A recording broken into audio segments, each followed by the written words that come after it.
السلام عليكم.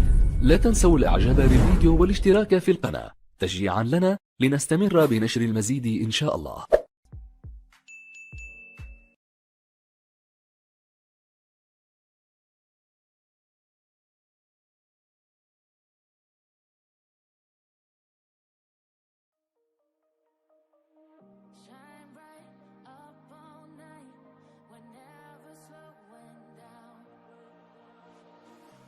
Obviously, as the investigation unfolded, did you have people take pictures of the location? Our crime scene came out and photographed and processed the scene. All right, and in this photograph here, as part of the presentation, are these essentially how the cars were there when you arrived on scene? When I arrived on scene, that's how they were, yes. And would this essentially be called the final resting of the vehicles? Correct. That's what we call final rest, yes. Okay, and obviously on the left, we see that was the Ford Mustang driven by Cameron Heron, correct? Correct. And on the right was that, what was described as the gold Nissan Altima. Correct. And then the next photo here is this just showing a different angle looking north up Bayshore where you can see the stroller off in the distance ahead of the Mustang. Correct. Now this next photograph here, that would be, for the record, just a photograph up close of the Mustang where there's damage on the driver's side portion of that vehicle. Did you, in your investigation, determine, in fact, what you believe to be what had caused that damage there at that location? Would be the impact with the victims. Okay, and was it also impact with the stroller that was carrying Lilia, the Correct. child? Correct. And then the next slide, did you further just document a close-up just showing the damage, showing the strike? Was that picture consistent with the strike with both victims being there on the left driver's side of the vehicle? Yes. Okay. And then in the next picture, did you document that there was some damage to the vehicle there in the passenger bottom portion of the window, indicating where the victim had struck the windshield? Correct. And then in the last photograph here, is that a photograph of the stroller, just documenting the damage? Yes, that was the stroller would have been when we arrived. And was that damage, did you at some point verify that that damage was consistent with that damage there on the driver's side front portion of that Ford Mustang? You can line the stroller up with the Mustang and you can see how it fits in there perfectly.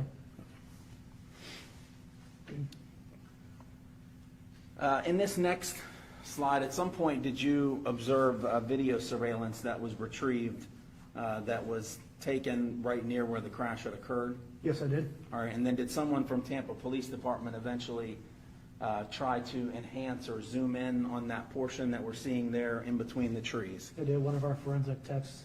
All right, and if you can just describe to us, before I play it, essentially kind of what we're going to be looking for here before I play this video. And that would be looking kind of southeast on Bayshore.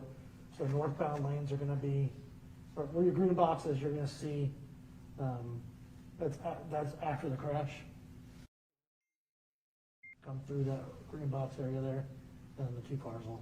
All right, so what we're seeing there as far as like the reference point of that gazebo, just beyond that gazebo across the street through those trees, is that essentially where the impact had occurred? Yes. And the bottom portion of that video that's enhanced showing in between those two trees, is that where we'll see the two vehicles come through and pass through prior to the collision? Yes. I'll go ahead and play this at this time.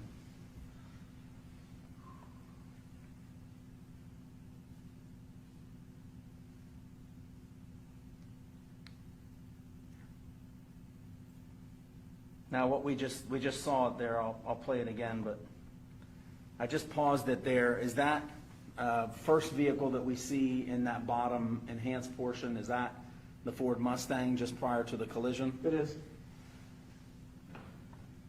And then, I couldn't stop it, but let me play it again. But the vehicle that we see right behind him, is that the Nissan Altima? It is. And did you determine during your investigation that those vehicles, based on this video and based on the witness statements, appeared to be very close to each other prior to the impact. They were. Okay. But was the Ford Mustang the vehicle ahead of the Nissan Altima? The Mustang was in front, yes. And in this case, there wasn't any evidence, and nor does the court believe that there was any specific intent to do harm, in this case, to the victims.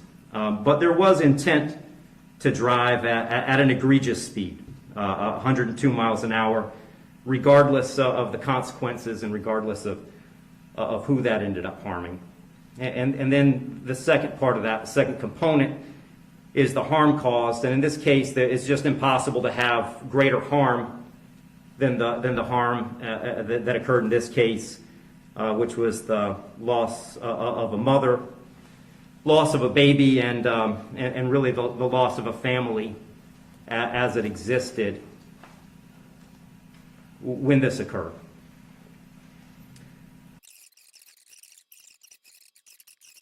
And the court doesn't find that either the minimum or the maximum is appropriate in this case. I've said it several times, that serious nature of the offense, egregious nature of the conduct, and mostly the harm that's been caused prevent me from putting this as a bottom of the guidelines minimum case. But the departure bases argued by the defendant did provide some reason not to put it at the top of the maximum. And specifically, the court did take into account that the defendant's 18, certainly responsible for his actions, and he's being held accountable for his actions.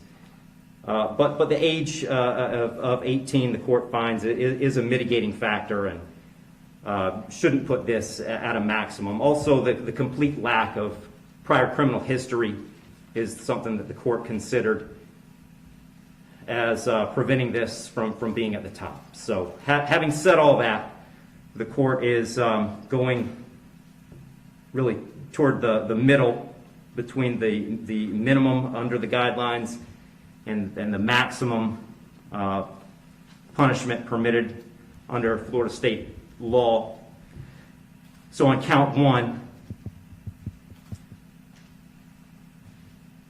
vehicular homicide, the court's going to adjudicate the defendant guilty, sentence him to 9 years in the Florida State Prison.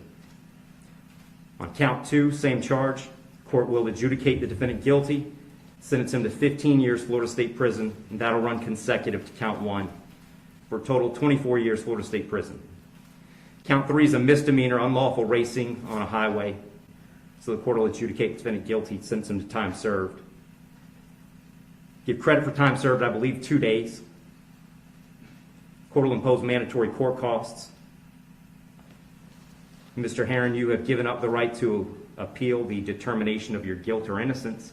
You do have 30 days to appeal the sentence of the court. And I'll direct the bailiffs to take Mr. Heron into custody.